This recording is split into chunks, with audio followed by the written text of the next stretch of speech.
A mulher mais infiel da Bíblia. Quando comecei a buscar quem seria a mulher mais infiel da Bíblia, percebi que não seria uma escolha fácil. Temos, por exemplo, a história da mulher de Potifar, que tentou seduzir José, e ao ser rejeitada, destruiu sua vida com uma mentira terrível.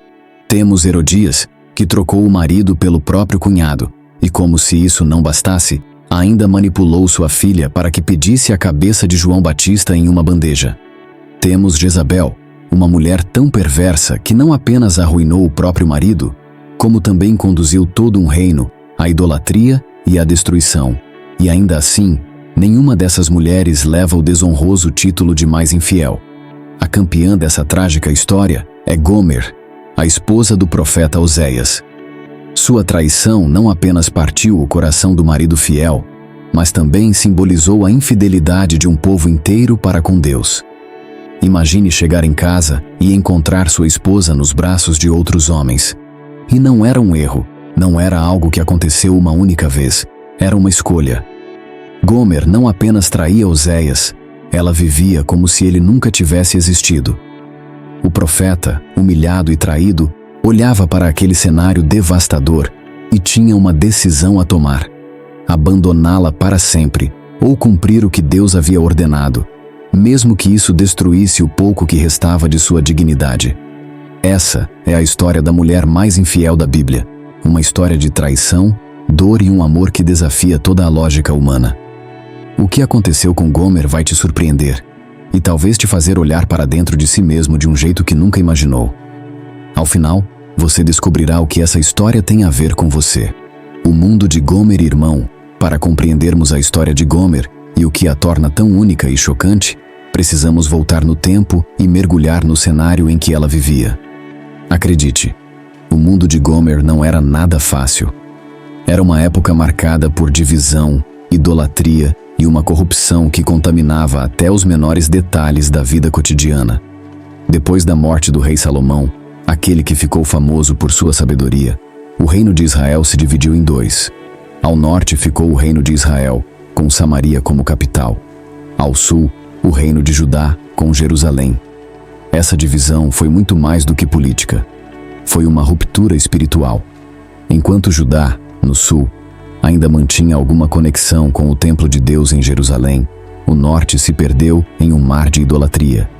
E não foi responsabilidade de um ou dois reis, mas praticamente de todos.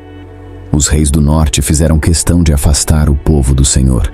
Eles incentivaram o culto a Baal, um deus pagão da fertilidade e da agricultura. E deixa eu te contar, o culto a Baal não era algo bonito ou inofensivo. Era uma prática que misturava prostituição, sacrifícios e festas regadas a excessos.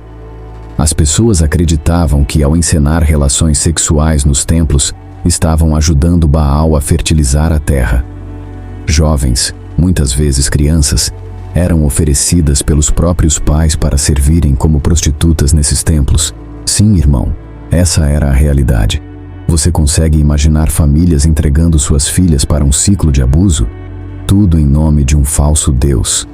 E o ambiente social não era muito diferente. No Reino do Norte, a corrupção era quase como o ar que se respirava. Comerciantes usavam balanças adulteradas para enganar o povo. Patrões exploravam seus trabalhadores. A justiça era manipulada pelos mais ricos. Não havia espaço para misericórdia ou compaixão, nem nos negócios, nem nas relações pessoais. Agora pensa comigo. Como deve ter sido crescer em um ambiente assim? Desde jovem, Gomer provavelmente viveu em uma sociedade onde a infidelidade era normalizada, onde a busca por prazer e riqueza valia mais do que qualquer compromisso com Deus ou com o próximo. E foi nesse cenário que surgiu o profeta Oséias. Seu chamado não era fácil, e o povo, para ser bem honesto, não estava nem um pouco interessado em ouvir sobre arrependimento.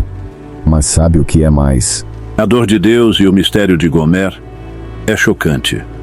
Deus olhou para tudo aquilo, para toda aquela bagunça, e decidiu usar a vida de Oséias como um símbolo. Ele queria mostrar ao povo de maneira clara e dolorosa o que significa ser traído por aqueles que se ama. E foi aí que entrou Gomer, uma uma mulher que se tornou a personificação da infidelidade espiritual do povo de Israel. Pensa comigo, irmão. Um reino mergulhado na idolatria, onde os líderes só pensavam em si mesmos. O povo corria atrás de prazeres e riquezas, e até os lugares de adoração haviam se transformado em cenas de imoralidade. E foi exatamente nesse cenário que Deus decidiu agir. Ele não mandou trovões. Não destruiu tudo de uma vez. Não. Ele escolheu uma história de vida, um casamento improvável, uma experiência humana para revelar a profundidade do seu amor e a dor da traição. Esse contexto histórico, político e espiritual é essencial para entendermos Gomer. Porque sem isso, ela seria apenas mais uma mulher infiel. Mas a história dela é muito mais do que isso. Ela é o espelho de uma sociedade inteira. E, se formos honestos, talvez até do nosso próprio coração. Há muitos mistérios não revelados sobre o passado de Gomer. Quem era essa mulher? Por que o nome dela ainda nos faz refletir séculos depois?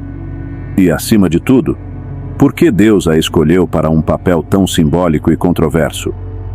A Bíblia nos dá algumas pistas sobre Gomer. A primeira está no próprio nome dela. Ela é chamada de filha de Diblaim.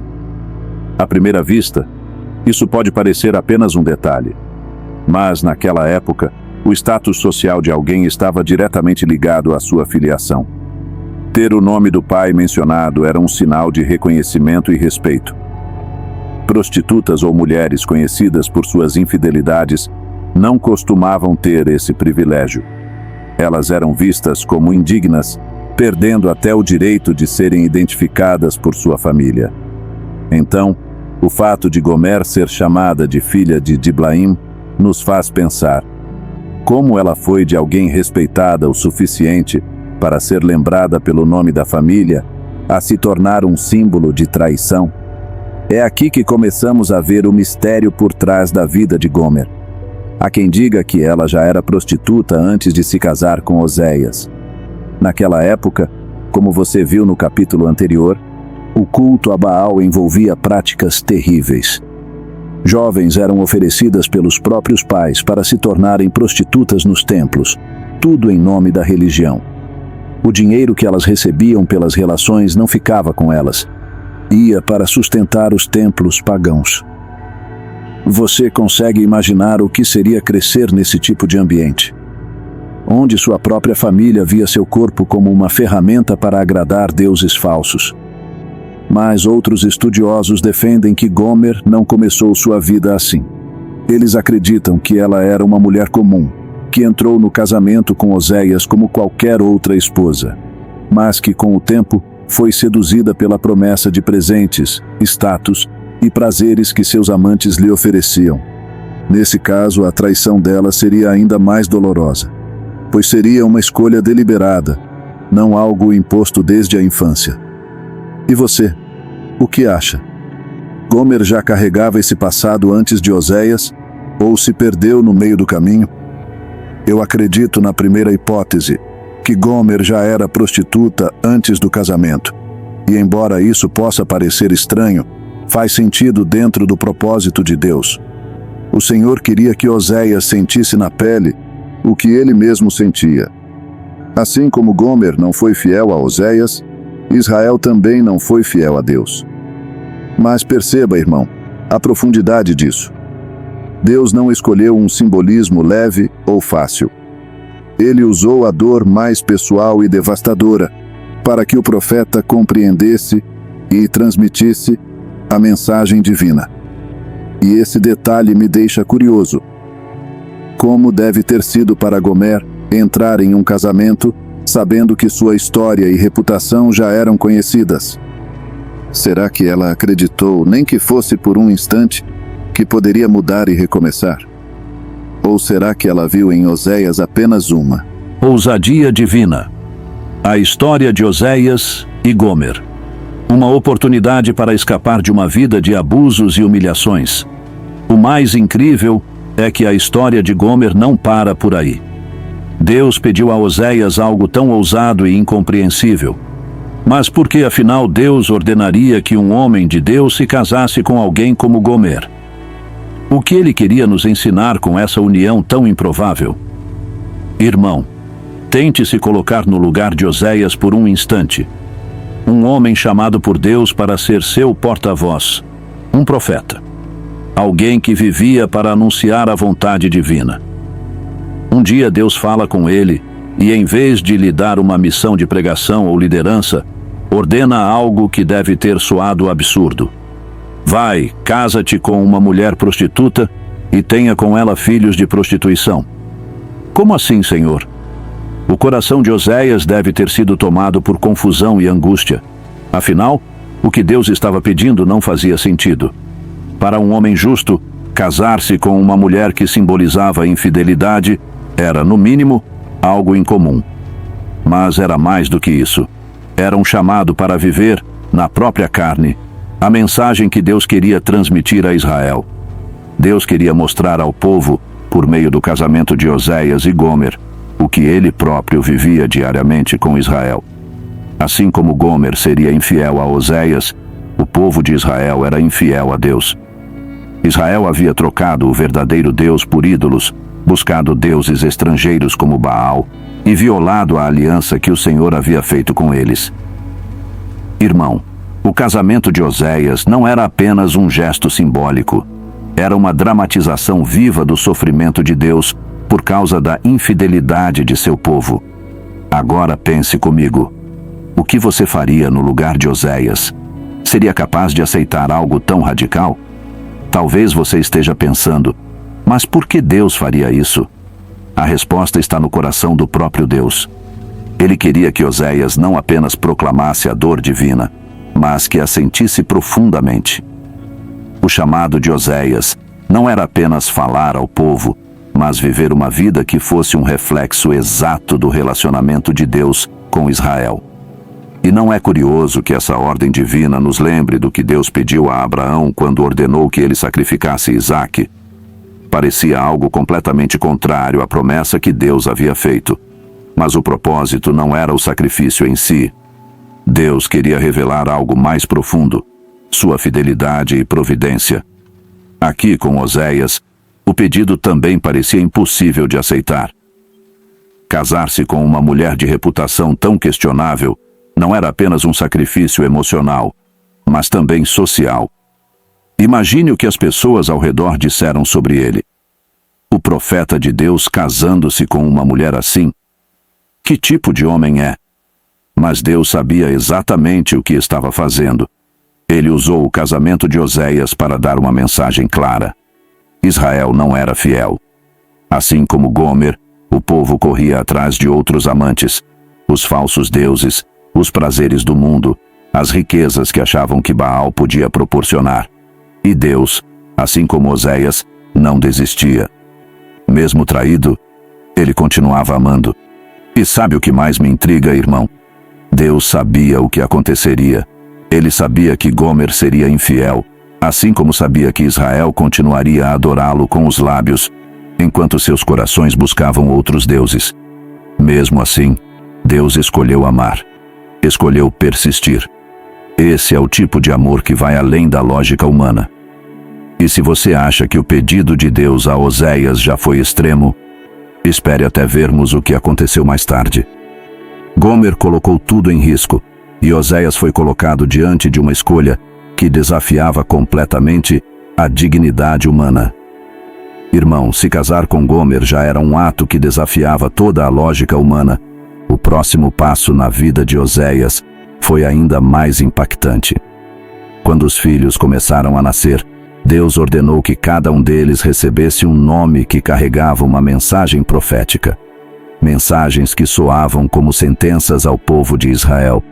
O primeiro filho foi chamado Jezreel, que significa "o Senhor semeia". À primeira vista pode parecer um nome bonito, mas uma lembrança sombria. Naquela época, Jezreel era uma lembrança sombria.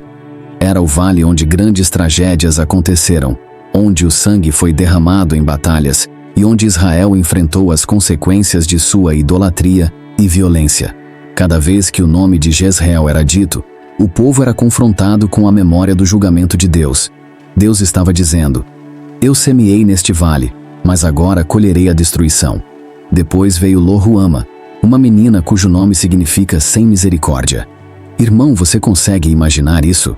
Toda vez que alguém chamasse por aquela criança, seria como ouvir Deus dizendo: chega, minha paciência acabou. Não vou mais ter compaixão do reino do norte. Era um aviso terrível para um povo mergulhado em pecados e idolatria, acreditando que jamais enfrentariam as consequências. E por último, veio Lo-ami, o nome mais devastador de todos: não meu povo. Esse nome era um símbolo da ruptura completa entre Deus e Israel. Pense comigo, irmão. Israel havia sido escolhido por Deus, era o povo da aliança. Mas agora Deus estava dizendo que não os reconhecia mais como seu povo. Era como um divórcio espiritual, uma rejeição que ecoava em cada canto do reino. Agora imagine o impacto disso. Não era apenas uma mensagem que Oséias pregava no templo ou na praça. Eram nomes vivos, correndo pelas ruas, brincando nos campos. Cada vez que Oséias ou Gomer chamavam por Jezreel, Lo-ruama ou Lo-ami, era como se Deus estivesse gritando ao povo de Israel: vocês estão me traindo e eu não vou ignorar isso. Esses nomes não eram só palavras, eram atos proféticos, sinais visíveis e audíveis do julgamento que estava prestes a cair sobre o reino do norte. E o mais impressionante, o povo não podia dizer que não foi avisado. Deus usou cada detalhe, até mesmo os nomes das crianças, para alertar sobre o que estava por vir. Mas sabe o que é ainda mais intrigante? Deus nunca usa o julgamento sem oferecer uma chance de redenção. Esses nomes tão pesados carregam também a esperança de um futuro diferente. O Senhor estava dizendo: vocês estão distantes de mim agora, mas isso pode mudar. A história de Jezreel, Lo-ruama e Lo-ami não termina aqui. Há um fio de esperança mesmo na dor. E se você acha que os nomes dos filhos foram impactantes, espere até vermos como a infidelidade de Gomer atinge seu ápice e coloca tudo em risco. O que Oséias faria diante de traições tão explícitas? E o que isso nos revela sobre o coração de Deus? A resposta, irmão, vai mexer com você de um jeito que talvez nunca tenha imaginado.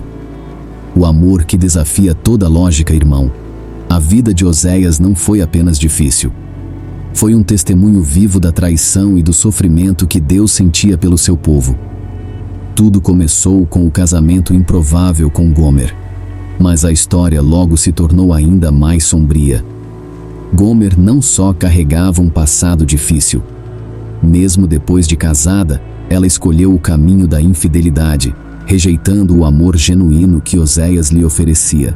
Gomer foi atraída por homens que prometiam o que ela achava que precisava: presentes luxuosos, conforto material e um status social que ela acreditava que Oséias nunca poderia lhe dar. Enquanto Oséias trabalhava para construir uma família, Gomer vivia como se não fosse casada, buscando satisfação em outros lugares. Ela trocou um lar estável por promessas vazias. Irmão, você consegue imaginar a dor de Oséias? Saber que a pessoa que você ama está com outros homens, buscando neles algo que você já ofereceu, mas que ela não quis enxergar? Mas a infidelidade de Gomer era muito mais do que um problema conjugal. Deus estava usando a vida dela para revelar algo muito maior: o que estava acontecendo com o povo de Israel.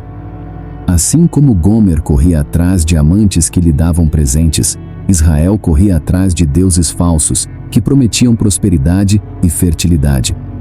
O povo acreditava que Baal podia trazer chuva e boas colheitas, mas na verdade, tudo o que recebiam era vazio e destruição.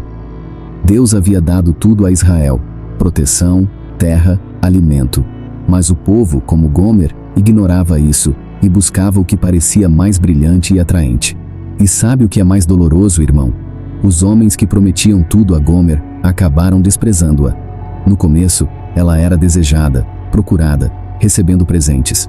Mas, com o tempo, seus amantes a descartaram.